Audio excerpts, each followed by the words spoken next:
riding shotgun underneath the hot sun, feeling like a someone.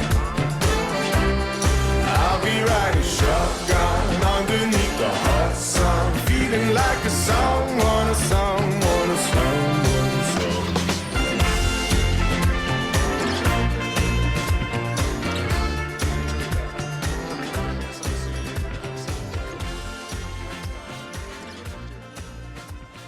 I'll be riding shotgun underneath the hot sun.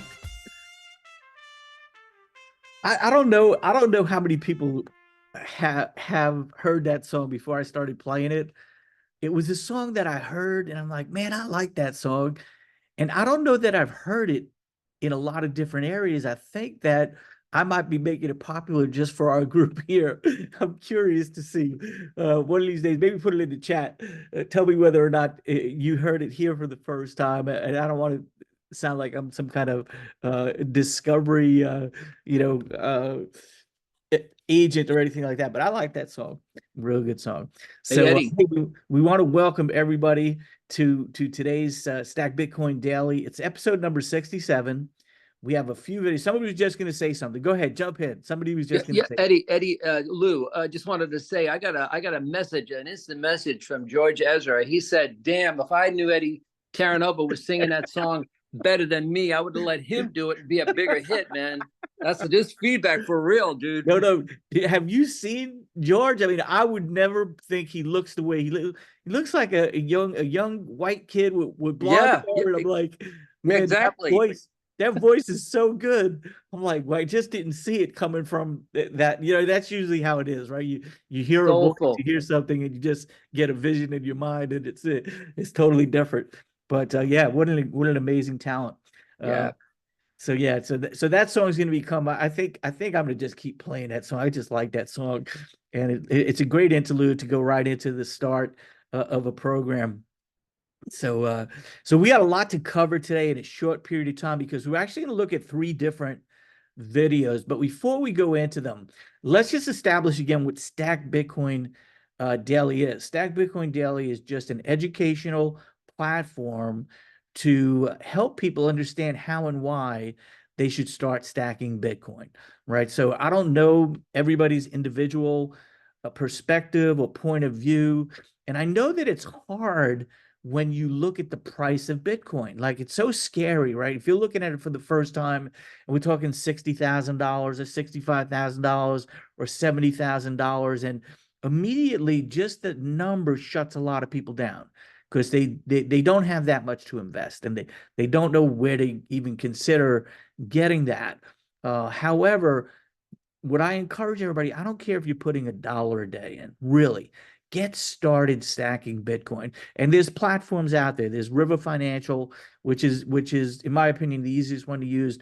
There's Swan Bitcoin. Swan Bitcoin has so much great infrastructure, video education, a whole bunch of stuff. I love both of these companies. But no matter how you do it, get started if you didn't get started yet. So if you're watching this for the first time and you haven't pulled the trigger yet, just reach out to anybody. I don't care if somebody's an affiliate. By the way, with River, you don't become an affiliate. It's just you just automatically get an ID number, referral ID number, which is pretty cool.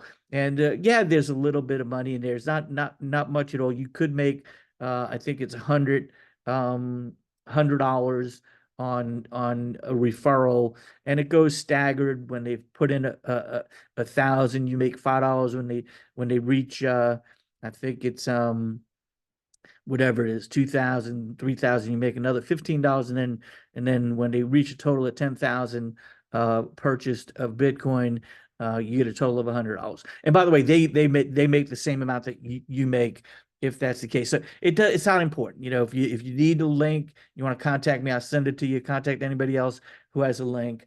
And then what we did with Swan Bitcoin, they did have an affiliate program, still do, but they changed up a little bit and said, hey, your first 10,000 that you put in, there's no fees paid on it. And they were paying 25 basis points based on the fees. You know, whatever the fees were, you'd make 25%. I'm sorry, not basis points, but 25% of the fees. But they currently are running a promotion where Anybody who buys Bitcoin through them, they get 25%. They get it. They don't pay that fee anymore for that time. So just put that stuff on the side. I don't know why I went down that road, but I know that there's some people that are kind of curious about that. The reason why we say stack Bitcoin daily, and you're going to hear Anthony Popliano in one of these videos talk about dollar cost averaging. And that's what you want to do. You want a dollar cost average. You want to, doesn't matter if it goes up, if it goes down, it doesn't matter. People get caught up in the volatility. Volatility is good. The more volatility, the better it is, right? Again, I told my story. I forget when I told it, but last night I think it was with my wife. But, my wife she started out, when she was 17, got into corporate America, promoted to management at 19, and in her company, she ended up having stock options. We never exercised the stock options, not because we didn't want to. We did want to, but it was never that profitable. It wasn't profitable at all, in fact. So like, hey, she worked into her 40th year, and the stock was, moved a little bit here, a little bit there, did not have any volatility to it. Henceforth, not much money to make with it. Volatility is good. And the key thing is be long-term, become a hodler. I got the sign on the wall over here when I show my background being my office. I got the hodl sign up there, HODL, hold on for dear life. You don't sell Bitcoin. You don't sell Bitcoin. Just hold on to it. You're going to hear these messages. You'll hear, if you haven't heard from Michael Saylor yet, this is a long-term play because this is the future. Bitcoin is the future. It's the future of finance. It's the future of a whole bunch of things coming all together at once. So let's jump right in and start out with Anthony Popliano. Pomp is, by the way, he's known as Pomp. He's been in pretty much, I heard his story once. We should feature that. I got to dig that up. Let me just make a note of that. Find Pomp's story. Pomp, came in and bought some Ethereum, and he tells his story. Everybody has their story as to when they first, usually it's first rejection. You don't accept it. You're skeptical, whatever it is. He tells his story. It's a good story, but he's really exceptional at interviewing the top players. He's a journalist that is popular on mainstream media. So he's on CNBC, he's on Fox, he's on all these different channels, and he happens to be an expert in regards to what's happening in the world of Bitcoin and crypto. So if you haven't seen Anthony Popliano yet, we're going to show him in a couple of clips. One's about 4 minutes, one's about 3 minutes. So let's start out with this one. Crypto prices tumbling this morning. Joining us now, Anthony Popliano, founder and partner of Pomp Investments. When do you look at what's happening with crypto and decide that there needs to be a reason for what's happening? I mean, moves like this back to 61, watching Bitcoin for the last 5-10 years, the moves happen like this all the time. Do you have 3 reasons why Bitcoin has come down from above 70 to where it is now? I think it's important first to put it in context, right? Bitcoin's up 40% year to date. It's up 100% over the last year. So in terms of volatility, this is pretty expected. What we've seen in previous bull markets is that there's 4, 5, 6 different drawdowns of 30% or more. We're down about 15% or so. So this is right within kind of the band that you would expect. I think that what occurs is when an asset goes up a lot, people start to take profit. And so what we've seen is this explosive rally to start the year. People naturally take some of that profit. We're also seeing a lot of people doing the basis trade where they're basically going long the spot market and they're shorting futures. And so what that is doing is it's dampening some of the volatility, which allows for leakage and some selling. And then lastly, I think is we get to the summertime, right? You see this, a lot of people in the public markets will say, invest till May and then go away. And so you start to see some of that as well here, where people are seeing these really explosive moves at the beginning of the year. And then also Q4 tends to be a big kind of quarter for crypto as well. And so Q2 into Q3 tends to go kind of sideways. I think that's just what we're seeing. We've noted that it has decoupled a little bit from just the risk-on trade and the NASDAQ trade. And, stocks have held up better than Bitcoin, even though the prospect of rate cuts is 5, 4, 3, 2. Now, I don't know where we are. We're at 1 rate cut this year. That's what Bitcoin really needed was an easier Fed. That's what always juices it. What I think is really interesting is, a couple of years ago, it was all about Bitcoin and crypto. Now, a lot of people are talking about AI, but I think people are kind of missing that these are actually part of the same trend. Right? We're going into this automated world where AI is going to create enormous amounts of wealth, and Bitcoin is going to protect that wealth. And so when you start to see these technologies coming together, an easy way to see that intersection is, what money are the machines going to use? Then why is it diverging? Well, what you start to see is people are putting capital, they outlay it into Bitcoin, into crypto, and now they move over to AI, they'll go and they'll invest there. But it's not like Bitcoin is going and falling, 50%. What they're going to do is, as AI continues to, kind of get larger, there's more wealth generated there, people are going to look to protect that wealth. And I think that they'll go back into Bitcoin. And so my guess is that AI and Bitcoin are both a 10-year trend here. We've got massive tailwinds. And the good news for the United States is there's a potential that GDP will actually increase because of the productivity from AI, and then Bitcoin being able to protect a lot of this wealth. I think that people looking at this as what's going to happen day to day or week to week are missing this huge tailwind for the next decade. So after the halving, maybe you get profit taking too. Is that part of what? Historically, we've seen a run up into the halving, and then we've seen sideways to slightly down. This is the first time you had a spot ETF, though. Correct. Are they have as much Bitcoin as they need now to satisfy clients? No, I think that what we've seen in the ETF flows, when you go and you analyze it, about 80% of the flows into the ETF were actually retail, right? People thought it was going to be big institutions, but only 80% was retail from some of the analysis. What takes a long time inside of these organizations is they've got to go to their investment committees, they've got to make a case, they've got to go through the approvals. If you're a financial advisor, the number one job you have is don't get fired. And a great way to not get fired is to make sure you've done the work, make sure you're risk mitigating, and really understand what you're about to buy. And the last thing I'll say is, the thing about Bitcoin that always cracks me up is when the price goes down, people get upset. But I always tell them, you maybe should go check what you own. Because if you have true conviction, when the price goes down, you should be excited to go buy more of it, right? And so I was literally saying this morning that I'm going to go to the office, I'm going to go buy some more, right? And the reason why that's so important is as the price goes down, if you have a 10-year time frame, you're just getting it at a cheaper price. You're dollar cost averaging down. And so I do think that Bitcoiners, more so than almost any other asset class, historically they've bought, they've held for a long time, they continue to dollar cost average, and they're using these timeless investing principles to create real wealth for themselves. I don't know, if you bought at 8, it's tough to buy at 60.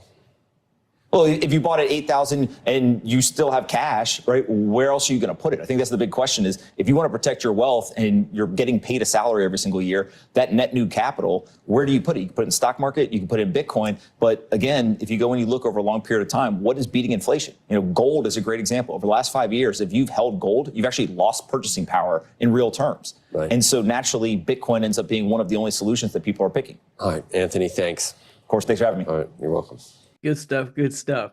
So we're going to jump into the next video that's only about, I think it's about 2.5 minutes long, but it's going to feature Charles Payne with Pump. And Charles is one of my favorites. I mean, Charles is upbeat, he's positive. Matter of fact, he's from New Jersey over here. He's got a great story, successful Wall Street guy. I really like Charles quite a bit. I bought one of his books, and my wife likes him. He's one of the people that her and I agree upon.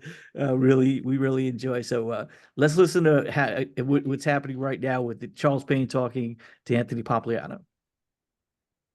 All right, move over Bitcoin. Here comes Ethereum. That's right. In the past month, Ethereum has rallied more than 17% versus 6.5% for Bitcoin. The question, though, is what's driving it and where does it go from here? Had to bring in Pomp Investments investor Anthony Pompliano. And Pomp, what the heck is going on now? By the way, I did read, I think it was last week, you had a headline. It sounded a little ominous about these Ethereum ETFs. Are you a fan or not? Well, I think that Wall Street's just woken up to the fact that they can make money in this sector now, right? If you look back 3, 4, 5 years ago, they were all saying, we don't like Bitcoin, we don't like crypto. Right. Now they realize there's profits here. And so they're going to continue to push not only to get the Bitcoin ETFs, Ethereum ETFs, but they're going to try to go through this full stack. And the question is, what will regulators allow? How many are they going to approve? How many coins are going to be on Wall Street by the end of this year? Yeah, I mean, so it sounds like you don't want too many. You don't want some of the lower end coins. Well, just think Bitcoin, I think, is this unique thing that has a very clean story, right? It's a store of value. When you get into these other things, they're technology platforms. So now you start talking about what's the difference between Facebook, Amazon, Google, et cetera. They're all competing for different kind of aspects of the consumer. And so I think when you look at Ethereum, Solana, and many others, they're tech platforms competing with each other. And so the story just isn't as clean as Bitcoin exclusively. Something else has changed here in the last 2 or 3 weeks. Former President Trump has really been like, hey, I'm down. I like Bitcoin. And I feel like a lot of Democrats, not necessarily the president himself, but a lot of Democrats are starting to change their tune a little bit, maybe fearful of losing that young vote. There's 50 plus million Americans that hold these assets. And so if you're going to basically concede the fact that the Republican Party is going to be pro crypto and you're going to take an anti crypto stance, you can kiss those 50 million votes goodbye, most likely. People for centuries have been voting with their pocket. Who is best for what I can do financially? And crypto is just the latest manifestation of that. And so I think that Trump really changed the game. He forced the hand of politicians on both sides of the aisle. If you don't embrace this, you are now setting yourself up to be in the crosshairs of these crypto voters. And I think that people finally realize not only are they passionate, it's a large group, and they're willing to go out to the ballot box, and that's going to change how politicians treat this asset class. Got less than 30 seconds ago. Speaking of adoption, another company is making this their key treasury asset.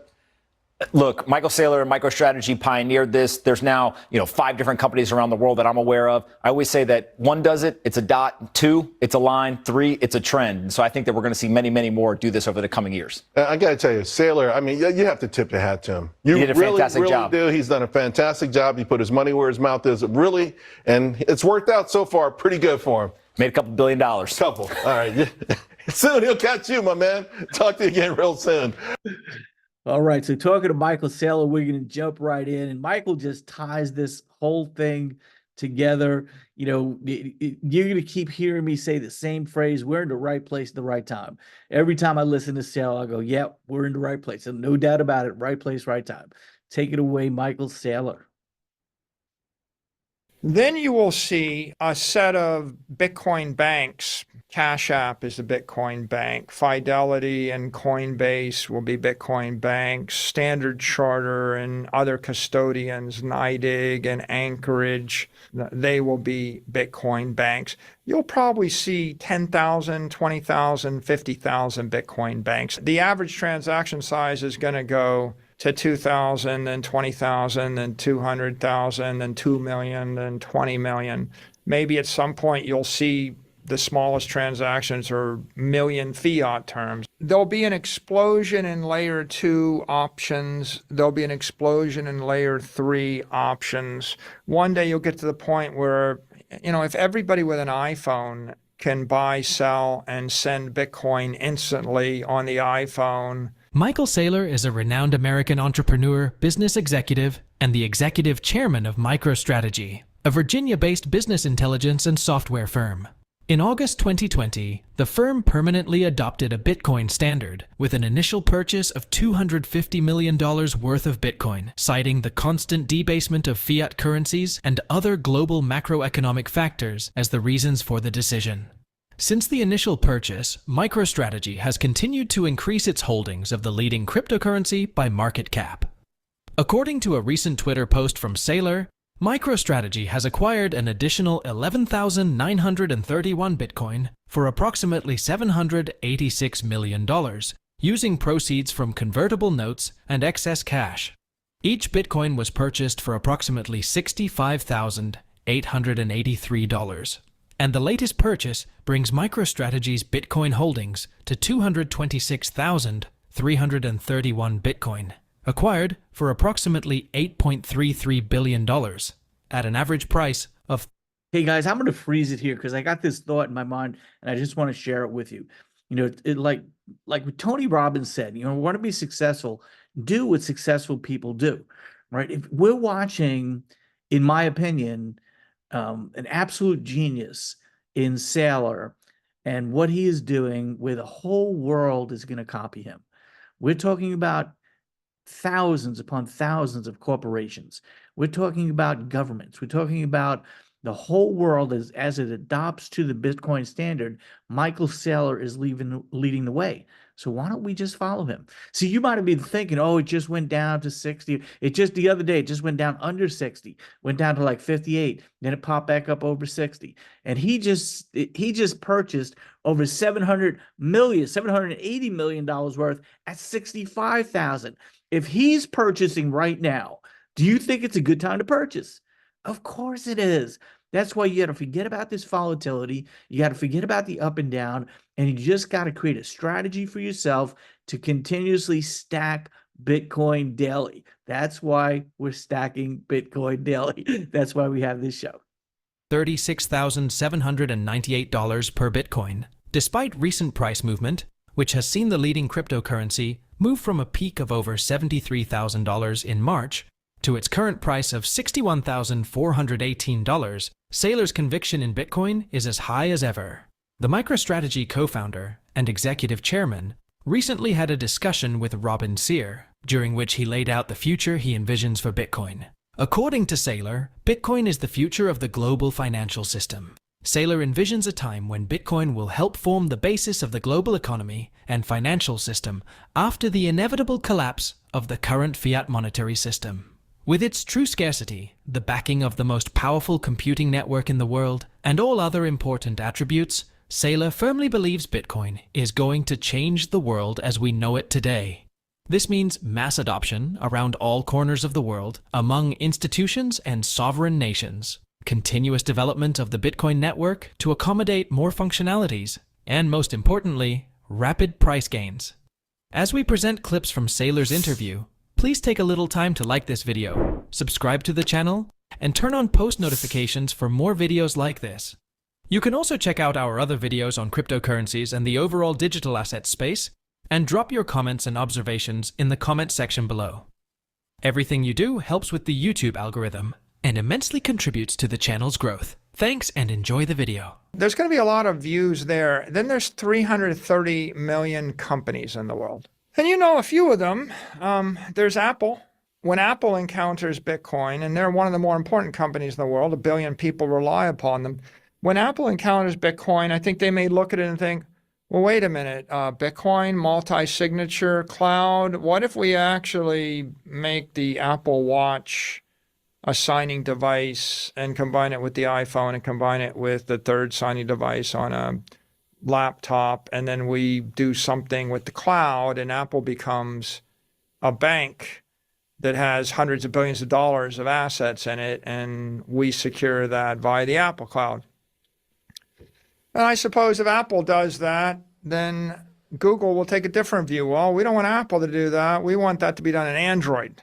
And at some point, Samsung will say, well, wait a minute, Samsung phones are used for Android, and we can put the secure element in that, and we'll take a different view. And at some point, you're going to have Qualcomm say, well, wait a minute, we provide the chips that are used in these phones, and maybe our chip, maybe it ought to have a Bitcoin miner in it, or maybe our chip ought to have a secure element to store your cryptographic keys so that our chip can be the right signing device. And then you're going to have all the Chinese companies, and the Chinese government will say, well, you know, maybe we don't want Apple and Google to do this, and we want our companies, Huawei, to do this. And so you're going to have governments that'll take a view. You're going to have companies that are going to take a view. You're going to have other companies like Block, and Block is going to say, well, we want to be better than Apple or Google, and so Block will ship the BitKey, and Block will embed Bitcoin support into Cash App, and Block will do that in the United States. But Block doesn't operate in China, and there's going to be a company in China, and they're going to think, well, maybe we'll just copy what Block does, and we'll just do it in China. And that's going to work for them because the Chinese government's probably going to make it very difficult for an American company to do what American companies do in China. So then there's going to be some people that are going to say, well, I don't want to trust a company. When you actually buy a Cold Card or you buy a Trezor or a Ledger, you're trusting a company. So what do you mean by not trust a company, right? Well, I'm not going to trust a company to store my keys. Well, so what are you going to do? I'm going to buy one of those titanium plates, and I'm going to hammer my keys on the titanium plate. Okay, well, how's that going to get shipped to you? Well, I'm going to FedEx that. You're going to trust that company? I'm going to put it in a bank, safe deposit. That's another company, right? There's going to be a whole set of people. They'll take a view that I don't trust that company, but I'll trust this, or I'll trust myself. And that's going to evolve, right? I actually think, how does Bitcoin scale? You know, what you're going to end up with is a set of entities that self-custody on the base layer. The OGs, you know, Bitcoin maximalists, especially the ones with large amounts of Bitcoin, and they will self-custody. Then you will see a set of Bitcoin banks.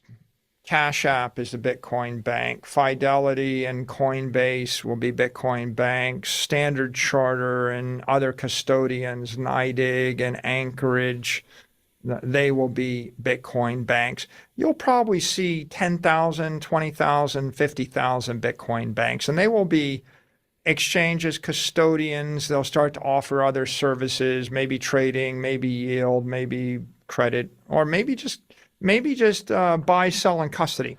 While speaking at Bitcoin Prague earlier this month, Saylor made a bold $8 million price prediction for Bitcoin. He stepped that up during his discussion with Robin, predicting that the leading cryptocurrency will someday be worth $10 million per coin. The prediction stems from Saylor's belief that Bitcoin is the future of money and its immortality. "What if I told you I could make your company live forever?" Saylor asked. That's the difference between perfect money and imperfect money. Perfect money is economic immortality, while imperfect money has a short, brutal life.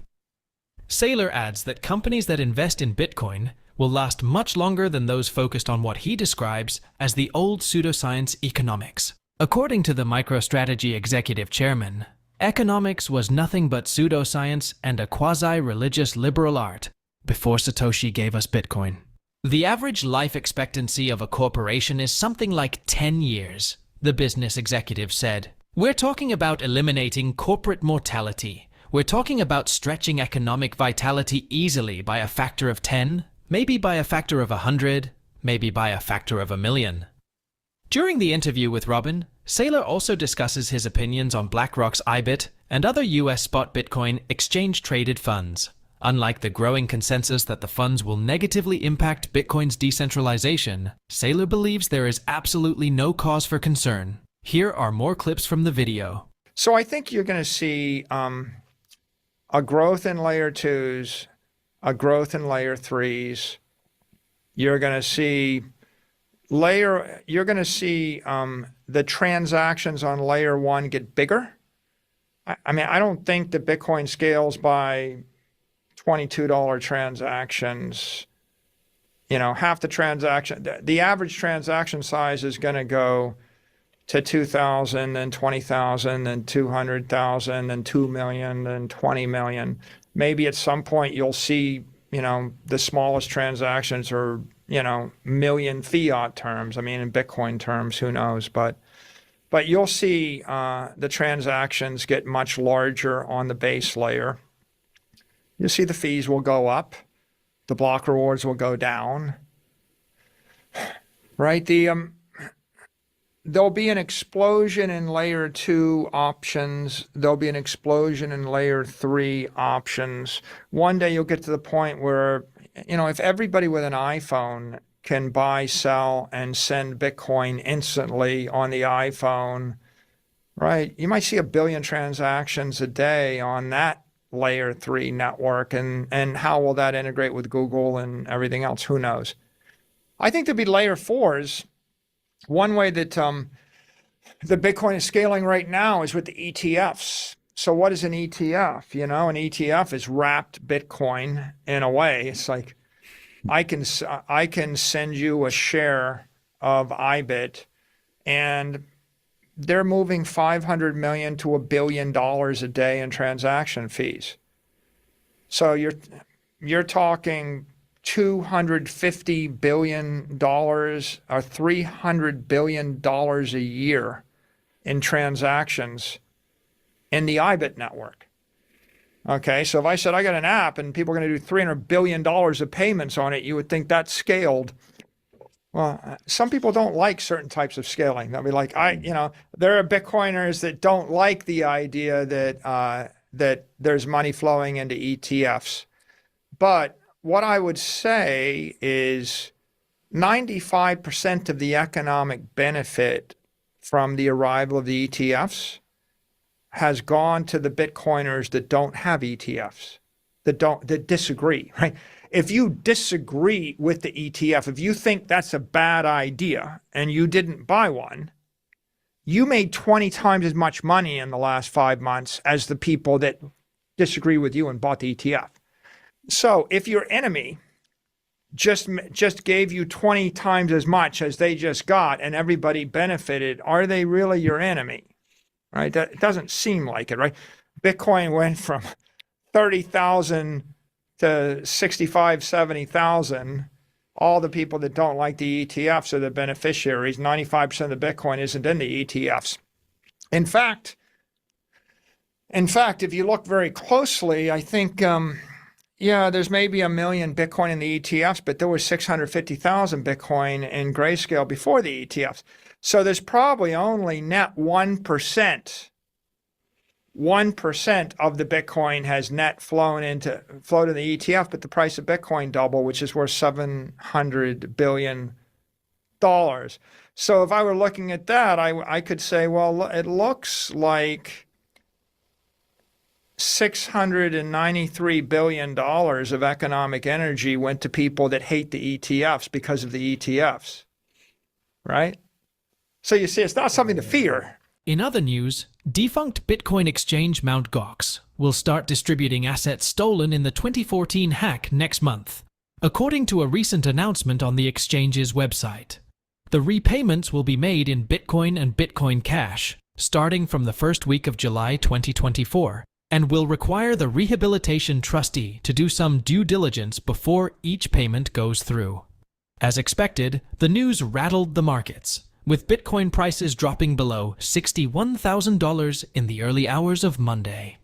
In May, the exchange moved over 140,000 BTC, worth around $9 billion, from cold wallets to an unknown address in 13 transactions for the first time, marking the first on-chain wallet movements for the first time in 5 years.